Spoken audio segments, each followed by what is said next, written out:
तो बिहार एसएससी की तरफ से सीजीएल के वैकेंसी निकलने से पहले एक वैकेंसी निकली है जूनियर स्टैटिकल ऑफिसर की। इसके बाद आपके 12th लेवल की भी वैकेंसी कगार पे है निकलने की। हालांकि एग्ज़ाम उसके पहले वाला द्वितीय का नहीं हुआ है, लेकिन वो भी निकलने वाली है जैसा कि पेपर में चीज़ें आई है। तो इस वीडियो में हम चर्चा करेंगे जूनियर स्टैटिकल ऑफिसर की जो वैकेंसी आई है, जिसे हिंदी में हम कह सकते हैं अवर सांख्यिकी पदाधिकारी या प्रखंड सांख्यिकी पदाधिकारी का जो वैकेंसी आई है, इसके बारे में डिटेल में हम चर्चा करेंगे। चैनल पे नए हैं तो सब्सक्राइब कर लीजिएगा। देखिए, अगर ये वैकेंसी की हम बात करें तो ये वैकेंसी काफ़ी दिनों के बाद आई है। काफ़ी दिनों का मतलब ये है कि पहले जो इसके जो काम है वो संविदा के आधार पे किए जा रहे थे। संविदा के आधार पे वैकेंसी निकलती थी और किए जाते थे।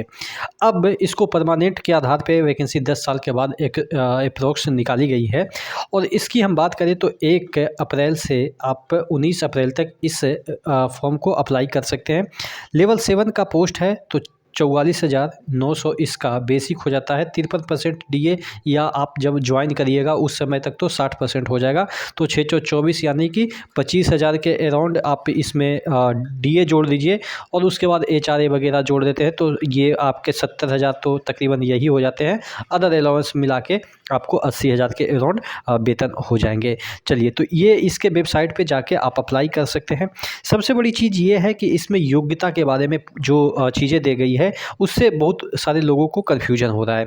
शैक्षणिक योग्यता मान्यता प्राप्त विश्वविद्यालय से अर्थशास्त्र, ठीक है, यानी कि इकोनॉमिक्स, गणित, सांख्यिकी में से किसी एक विषय में स्नातक हो। तो बहुत सारे इसके सब्सिडरी भी हैं, नोट में दे रखा है। पास कोर्स के रूप में उक्त विषयों से स्नातक की डिग्री या पूरक यानी कि सब्सिडरी के साथ स्नातक में डिग्री प्राप्त अभ्यर्थी भी योग्य हैं।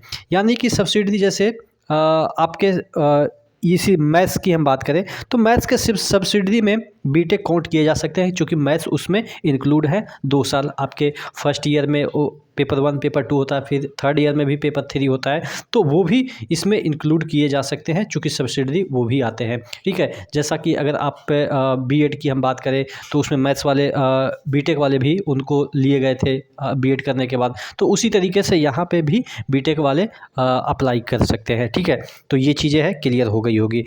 टोटल अगर वैकेंसी की बात करें 682 वैकेंसी है, जिसमें कि आप अपने जो कोटी है उसके अनुसार देख सकते हैं कि कितनी वैकेंसी कौन से कोटी में है।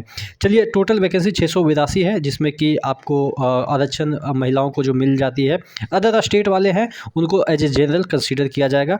चलिए आगे बात कर लेते हैं कि इसमें जो आयु रखी गई है वो 37 मिनिमम रखी गई है जनरल के लिए, और 40 रखी गई है यहाँ पे, सॉरी मिनिमम 21 रखी गई है, मैक्सिमम 37 रखी गई है 40 पिछड़ा वर्ग के लिए। लेकिन इसमें एक चीज़ ये भी है कि अगर इसमें दे रखा है अभ्यर्थी की आयु सीमा जो है वो 1/8/2024 के आधार पे गणना की जाएगी, परंतु वैसे अभ्यर्थी जो दिनांक 1/8/2010 को सरकार द्वारा निर्धारित अधिकतम उम्र सीमा धारित करते हो एवं उक्त तिथि तक निर्धारित शैक्षणिक योग्यता भी रखते हैं तो वो भी इसमें पार्टिसिपेट कर सकते हैं।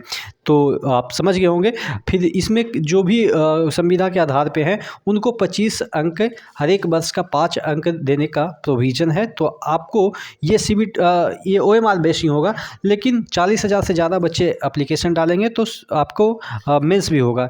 तो मेंस होगा तो ये जो 25 नंबर है वो पीटी में भी मिलेगा और मेंस में भी 25 नंबर मिलेगा, ऐसा इसमें कहा गया है। यानी कि जो भी क्वेश्चन होगा 100 में कन्वर्ट करके 75 नंबर रिटर्न हो जाएगा और 25 नंबर आपका जो है वो आपके संविदा के आधार पे आपके, अगर 4 साल किए हैं तो 20 नंबर मिलेगा, उसी अगर 4 साल 4 महीना किए हैं तो उस आधार पे जितना होता है वो मिलेगा। तो इस आधार पे आपको संविदा का भी यहाँ पे जो चीज़ें हैं वो छूट मिल रही है, जैसा कि इसमें दे रखा है।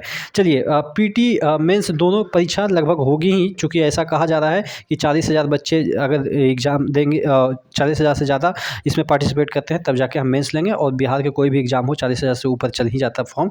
तो इस तरीके से चीज़ें हैं। चलिए, उसके बाद यहाँ पे जो आपका एग्ज़ाम का पैटर्न होगा वो ऑब्जेक्टिव टाइप का होगा। ठीक है, जिसमें कि आपके सामान्य अध्ययन यानी कि जीके पूछे जाएंगे, उसके बाद यहाँ पे विज्ञान और गणित पूछे जाएंगे, उसके बाद मेंटल एबिलिटी यानी कि रीजनिंग, यही 3 सब्जेक्ट से आपके एग्ज़ाम लिए जाएंगे। आपके मेंस में जो है वो 30 नंबर आपको अनिवार्य लाना है। हिंदी के एक अलग पेपर होंगे, हिंदी कोई भी एग्ज़ाम होता है बिहार एसएससी का, उसमें हिंदी अनिवार्य है, जिसमें कि आपको सिर्फ़ और सिर्फ पास करना होता है, नेगेटिव उसमें नहीं होता है, ठीक है। उसके बाद अगर हम बात कर लेते हैं यहाँ पे और कुछ चीज़ें जो इसमें दे रखी है, फ़ीस की हम बात कर लेते हैं। फ़ीस इसमें कितना, अच्छा आवेदन की जो तिथि है ये आपको मैंने बता ही दिया कि कब तक आपका जो है वो आवेदन होगा, 19 अप्रैल तक होगा, ठीक है। और यहाँ पे एक चीज़ है जो दे रखी है फ़ीस की, तो फ़ीस यहाँ पे देखिएगा, जनरल वाले के लिए 540 रुपया, एससी एसटी वाले बिहार के जो निवासी हैं 135 रुपया, और अन्य सभी दिव्यांग के लिए 135 रुपया, और राज्य से बाहर सभी श्रेणी के जो लोग हैं 540 रुपया ही लगेगा। तो ये चीज़ें हैं, आप ज़रूर जाके भरिएगा। और अच्छी खासी वैकेंसी आपके सीजीएल में भी आ रही है, तकरीबन 3500 प्लस आपकी वैकेंसी सीजीएल में आ रही है। 6000 प्लस आपको देखने को मिल जाएगा इसी साल आपके इंटर लेवल स्तरीय में, हालांकि उसका एग्ज़ाम अभी होना बाकी है, लेकिन next vacancy inter level 3rd स्तरीय भी वैकेंसी आ रही है। आशा करते हैं आपको चीज़ें समझ में आई होगी। चैनल को जरूर सब्सक्राइब कर लीजिएगा।